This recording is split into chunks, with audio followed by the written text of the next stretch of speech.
Hi, I'm Simi Pasha and you're watching Good News Today, our special series where we bring you positive stories of hope and courage. These are clutter-breaking stories that don't necessarily make headlines but showcase the triumph of the human spirit. First to an incredible story from Haryana where two young brides changed the format of their wedding ceremony to raise awareness about female infanticide and deforestation. Much to the surprise of their grooms, these two young girls went around the sacred fire 9 times as opposed to the prescribed 7, pledging to save the girl child and to plant trees. Here's their story. It's a marriage that people are bound to remember. Two sisters are getting married following Hindu rituals.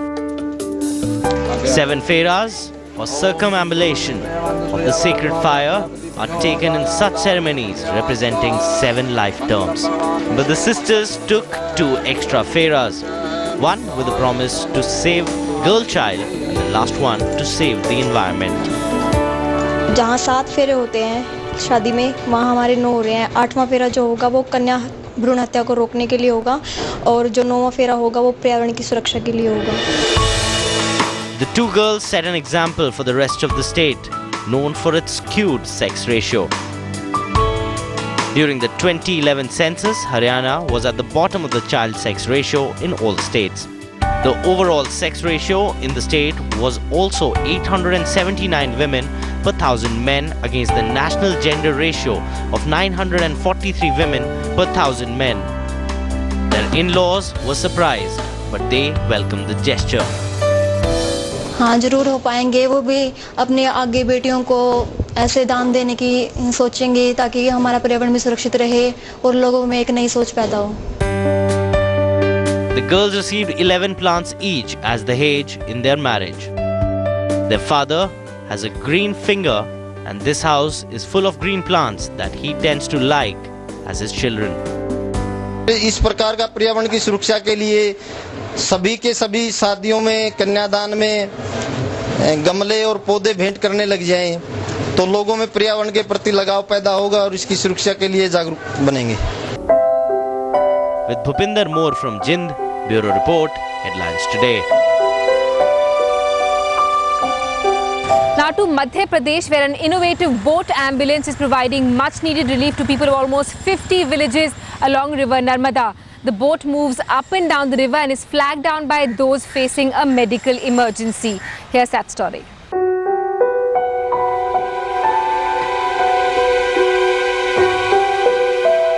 This is the face of India that's lost in the glitz and glamour of modern India. These villagers living along the southern bank of Narmada river are cut off from the civilization due to lack of roads and transportation. Life is a struggle and they dread medical emergencies. But that was in the past. Recently, a boat ambulance has changed their life.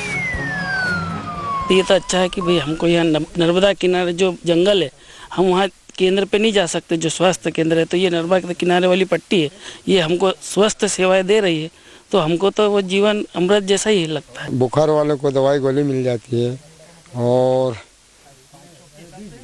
बहुत फायदा मिलता है हमारे को यहाँ पे पास में नर्मदा किनारे। This boat has a doctor along with an attendant and is well equipped with medicines. It also has oxygen cylinder to provide initial relief in case of emergencies. The doctor treats 50 to 80 patients a day. It also has a telephone connection which serves as a helpline. And people stand beside the bank of the river with flags to hail the ambulance boat to their village. In case of an emergency, the boat can travel at a speed of 30 km per hour.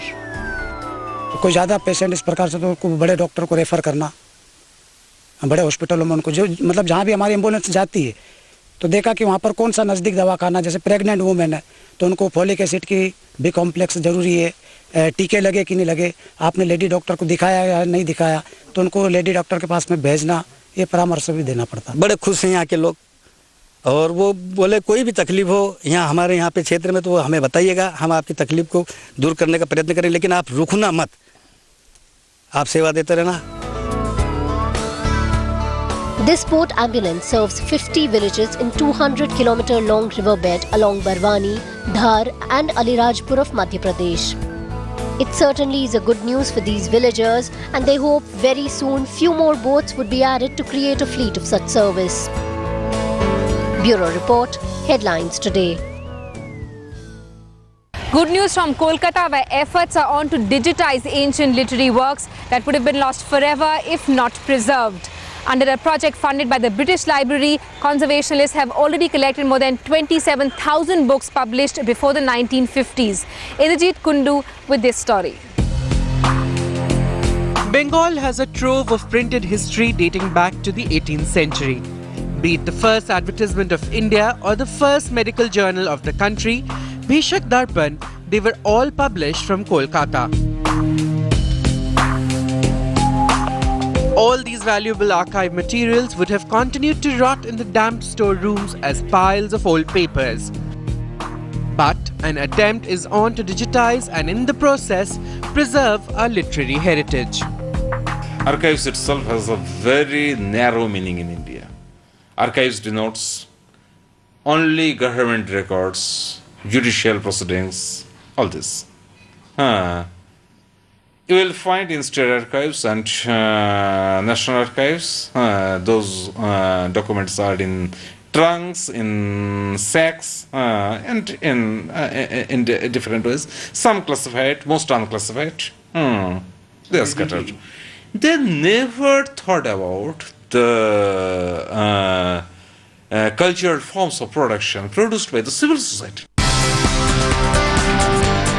Bhattacharya and his team have so far collected 27,000 books printed before 1950 from different libraries and private possessions.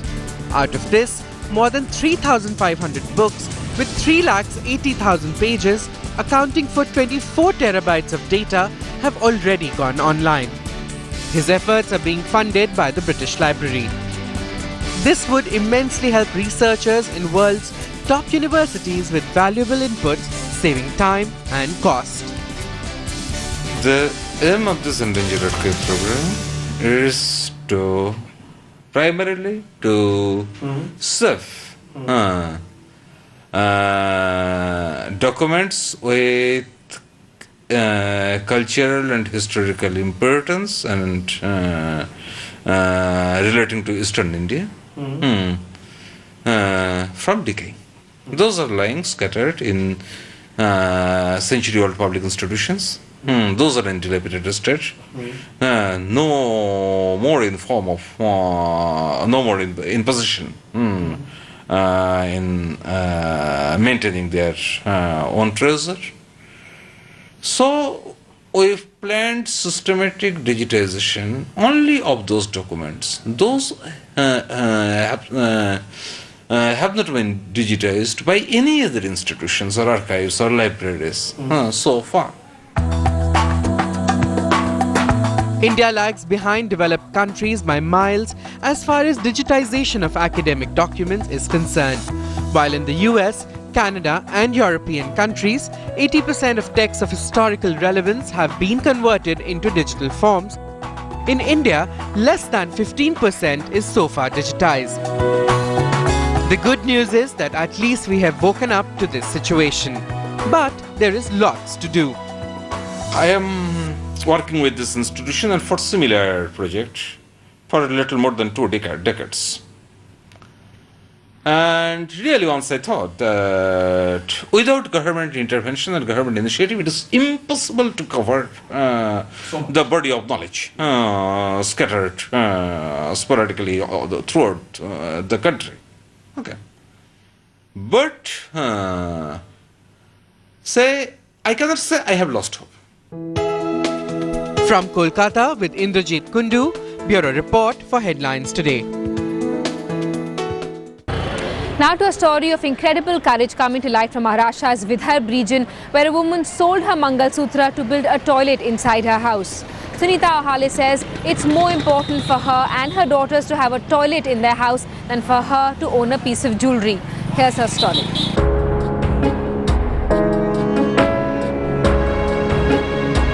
Married over a decade to Narayan Ahwale of Sai Khera, Sangeeta didn't complain of the poverty. But not having a toilet in the house pained her.